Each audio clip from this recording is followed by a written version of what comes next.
আমাদের মেয়েদের পক্ষে সবটাই সম্ভব হয়। মেয়েরা যেমন চাকরি করতে পারে, আবার সংসার সামলাতেও পারে, আবার বাচ্চা সামলাতেও পারে। এটা মেয়েদের পক্ষেই সম্ভব। গুড মর্নিং, শুভ সকাল। আবার একটা ব্লগ নিয়ে চলে এসেছি তোমাদের কাছে। এটা হচ্ছে মঙ্গলবারের ভিডিও। সকালবেলা ঘুম থেকে উঠে এখন করছি রান্নাবান্না।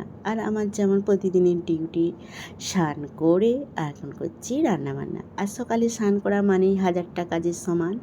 স্নানটা যে বড় কাজ, সেটা আগে কমপ্লিট করে ফেলি ঘুম থেকে উঠে। আর এই যে দেখতে পাচ্ছ, এখন বাড়ির প্রত্যেকজনের আলাদা আলাদা আইটেম আজকে হচ্ছে। এই যে দেখতে পাচ্ছ, এই আমড়ার চাটনি কিন্তু আমি একদম পছন্দ করি না, কিন্তু বাড়ির সবাই পছন্দ করে, তাই আমরা দিয়ে হচ্ছে এখন তিল পোস্ত। আর এই যে তিলটা বেটে নিয়েছি, এরপরে দিয়ে দেবো, তাহলেই আমার কমপ্লিট হয়ে যাবে রান্নাবান্না। আজকে কিন্তু রান্নাবান্নার মধ্যে ছিল মাছের ঝাল আর ঝিঙে দিয়ে আলু দিয়ে ঝোল, আর কিছুটা পনির ছিল, পনিরটা ভেজে রেখেছি ছেলের জন্য। আর ছিল হচ্ছে মাছের ডিম ভাজা। যাই হোক, রান্নাবান্না তারা চাপিয়ে দিলাম। এরপরে আমি যাচ্ছি এখন বাইক নিয়ে কোথাও যাচ্ছি না।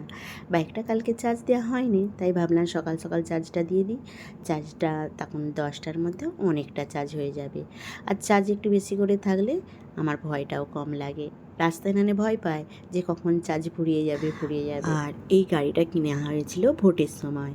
আর ভোটের পর থেকে একটানা গাড়িটা আমি নিয়ে যাচ্ছি, মাঝে সাঝে অধিকাংশ দিনই নিয়ে যাচ্ছি। আর তার ফলে কি হয়েছে জানো তো, পেট্রোল গাড়িটা একদম খারাপ হয়ে গেছে।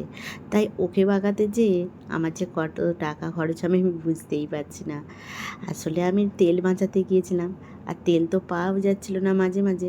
ভাবলাম এই গাড়িটাই একটানা নিয়ে যায়, তার ফলে ওই পেট্রোল গাড়িটা একদম খারাপ হয়ে গেছে।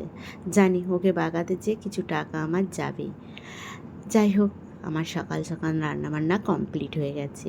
আর সকালবেলা রান্না করার পর আমি সব কিছু ধুয়ে একদম পরিষ্কার করে রেখে দিই।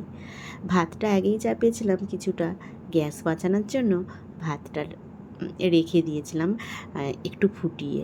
তারপরে আবার সব তরকারি হবার পর আর একবার চাপিয়ে দিলাম, এতে গ্যাসটাও কিছুটা বাঁচে আর ভাতটাও হয়ে যায়। যাই হোক, চলো, আজকে রান্নাবান্না তো কমপ্লিট হয়ে গেল। আর আমার এইসব করতে করতে কটা বেজেছে জানো? 7:30 বেজে গেছে।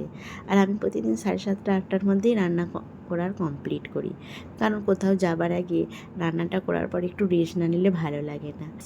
আজকের ভিডিওটা তোমাদের কেমন লেগেছে অবশ্যই কমেন্ট করে জানাবে। টাটা, বাই বাই, সবাই ভালো থেকো, সুস্থ থেকো।